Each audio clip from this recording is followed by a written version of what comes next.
So it was June when I was hospitalised and had over 10 and had a 2 night stay. And then in April is when the big one come, when I had over 30 in a day, just back into them, kept going back and back into them, and vomiting. So obviously hospitalised then, and they said that I'll not leave until I see a neurologist to find out what's going on. But they was going to send me home because they basically were saying to my mum, oh, it's just non-epileptic, she's fine, just ride it out, she doesn't need to be here, there's nothing we can do for her, basically deal with it, even though they still don't know what's wrong, because it never started off as seizures, it's just progressed into seizures. And I always used to say, look, there's something wrong, I think my body's reacting to something, it's getting triggered by something, and it doesn't know how to handle it.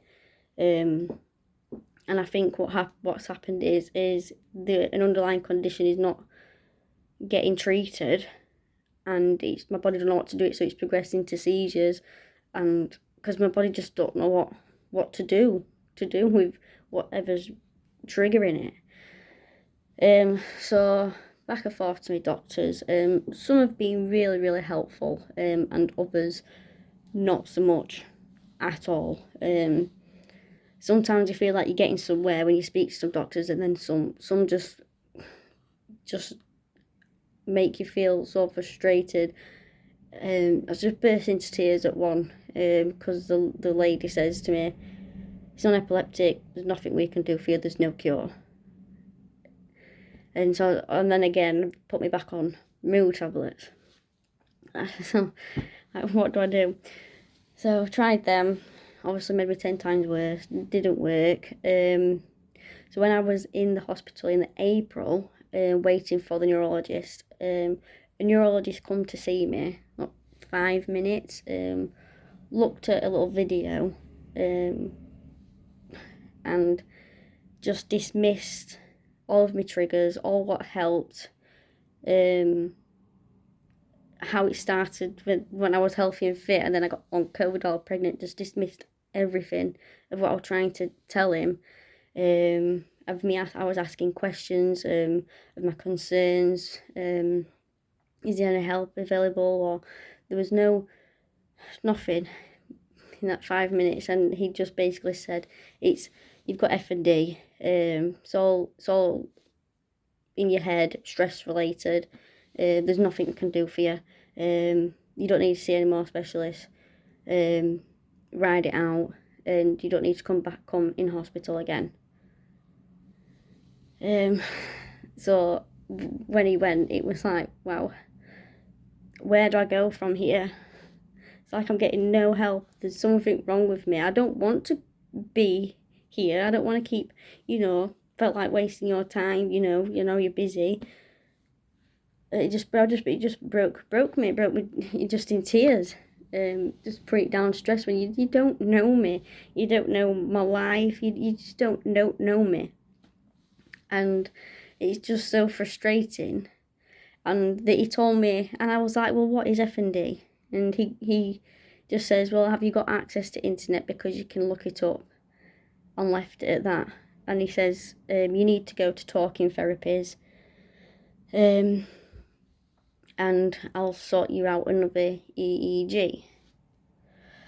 So I got discharged. I felt so heartbroken, like no one seems to be listening to me. So I went home, Googled F&D and watched tons and tons of videos and people experiencing this, and I couldn't relate. There was something off, that's not what I've got. I just couldn't relate to it. And I know, people that suffer with it, and it's worrying. But I couldn't fit. It wouldn't fit with me. Personally, it just didn't sit well with me. So long story short, I got the appointment through to see a new doctor, and she was amazing. She listened to me, everything that I needed to say, my worries, my concerns, my questions, and what if it could be this, because I asked about mast cell activation syndrome from my old doctors and I just got ignored, and she put me on some stabilizers and prescribed me some stronger, well, the highest antihistamines, and within a week, even though within that week I did have flare-ups and one seizure where my arm became uncontrollable, so it gone from shaking to I just couldn't control it. It was just flapping all over. I used to call it was doing the YMCA. So, but I noticed while I was taking these tablets that it calmed them down, and it didn't last long at all. Normally they'd last like 2-3 minutes, but then obviously when it went past that I'd have to ring the ambulance. So I am now, so I've been taking them every day. My antihistamines, I take just the 10mg ones in the morning every day, and then I take my stabilisers on an evening. But if I'm poorly or anything like that with a cold or anything, it can flare, or if I feel a flare up coming like with a rash, or I get a bit out of breath, can feel like one coming on, flare up, I'd take one of the stronger antihistamines. And I am now, well, it's 7 weeks seizure free tomorrow, which is a huge step forward. Like, I've got someone finally listening to me and put me on medication it's changed my life. Like, going from no quality of life and this is it, and they were just gonna leave me like that, not even be able to be a mum to my own children, or even have my independence and do things for myself. They were just gonna leave me like that. And I've been doing a lot of research on mast cell, and it actually really, really does fit with my symptoms, of how it started, of everything. So I'm following all what's related to the mast cell activation syndrome, and it's working for me personally. I do still get flare-ups because it's not something that goes away, but it is helping. And when I do get flare-ups, it's manageable. I just take my antihistamine or the stabilizer just a little bit earlier, and it clears up within a few minutes, and it doesn't evolve into a seizure.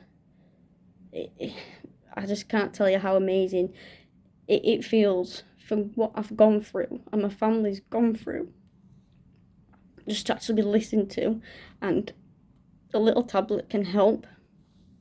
And eating low histamine diets and stuff, I've even researched on, like, because it's to do with your histamine, DAO supplements. And so with the food, what I know what triggers me, I will take one of them. I don't take it daily.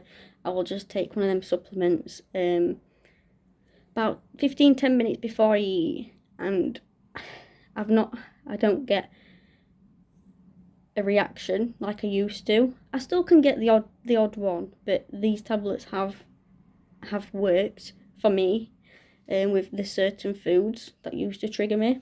So now I can eat. I have to watch what I eat and stuff. I don't want it. It's not controlling my life. I have to make adjustments and manage it and cope with it, but I am not letting it affect my life at all. It's just something that I've got. Now, I've not been technically diagnosed with mast cell, because the allergy and immunology specialists have refused to see me because my throat hasn't closed up yet, or I've not been born with the allergy. So they won't see me. So my doctor has actually had to diagnose me with something else, what's related to the histamine, so I can have my stabilizer. But it's been a long journey, and I'm still learning. Still got a long way to go for my body to heal and rest, and I just want people out there that's suffering to know that you're not crazy and it's not all in your head. And because I went to the talking therapist and sat down and spoke to her and told her everything, and she basically said, "What are you doing here? It's not stress related at all." And she said it gets quite often that people get referred to her because they don't know what else to do with patients like me. So it's just been a lot. But I'm dealing and I'm coping with it as a family, and I'm able to play with my kids, which is huge. And they've noticed a big change, like being able to play football with my kids and just able to read to them is a huge step. And it makes me so happy. And just getting that little bit of independence back, it's huge from what I've been going through and had to go through. It just takes that one doctor just to believe you and take you seriously and to listen, because it's not just one symptom, it's a whole bunch of symptoms that connect together, and they wasn't doing that. I've done my own research on myself and connected the dots with the triggers, with what's not helping, everything about it, and it's working for me. I've connected the dots, but they just wasn't looking at the picture. So I'm so grateful for the doctors that have tried to help me, and especially the doctor that's been listening to me now, and and she followed me up, and I've never had a follow-up to ask if I'm okay or if anything's changed. I've never had a follow-up. So when I went to her beginning of this month, and I said I forgot how many weeks it was, I think about four weeks seizure free, and I was so excited to tell her that. And it's amazing, it's a huge step, like just a weight lifted off my shoulder. Now I know I've got to carry on coping and learn. Everything's still learning, but I do believe that histamine has a big role in it, and I do believe that all this has happened when I had COVID, long COVID, whilst I was pregnant, and numerous infections, constantly, that my body just got a bit mixed up, and I think that's when that's when it all started. It's been a long, hard road, and just the many doctors after doctors, specialists, and not being listened to, and being gaslit and saying it's all in my head, making you think I'm crazy and I'm not worthy of care, and to put my children through what they've seen, it's just heartbreaking. And I hope that no one has to go through what I've gone through. It's just horrible. And so I just want to raise awareness, like, know your body and know your worth, and just it's a fight, and it's a big fight, because as soon as you get a step forward, you get blocked and you just get pushed back. But just keep on going, because it's not all in your head. You keep on going.